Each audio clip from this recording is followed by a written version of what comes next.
مرحبا، اليوم رح نعمل وصفة حلا الصفوف ورح نحتاج للمكونات التالية.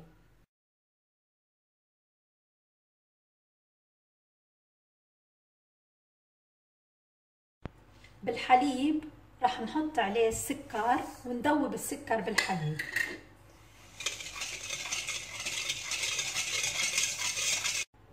ورح ضيف الزيت كمان على الحليب ونخلطهم.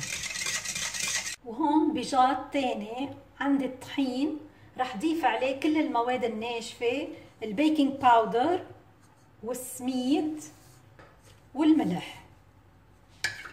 بحركهم بالشريط ورح ضيف العقدة الصفراء او الكركم.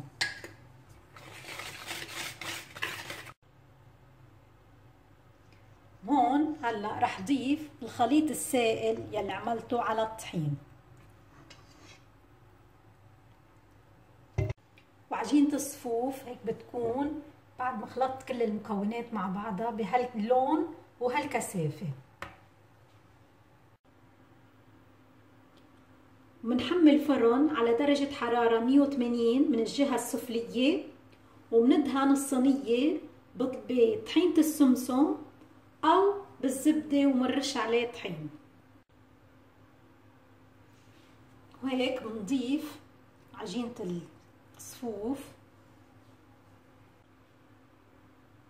بنزينها باللوز أو الكاجو أو الصنوبر.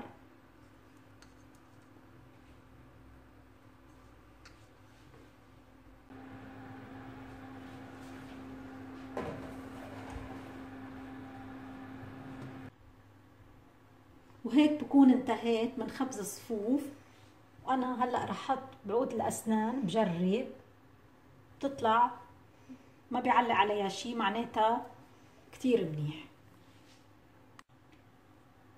خبزته بالاول من الجهة السفلية لمدة تقريبا نص ساعة، بعدين عملت له هيدا الامتحان بالعود الاسنان ما طلع شي، ساعتها طفيت من الجهة السفلية حطيته على الجهة العلوية وخبزته. وهيدا الصفوف بعد ما برد قطعته بهالشكل مربعات. بتمنى تكون عجبتكم هيدي الحلقة. بليز لايك شير اند سبسكرايب. باي.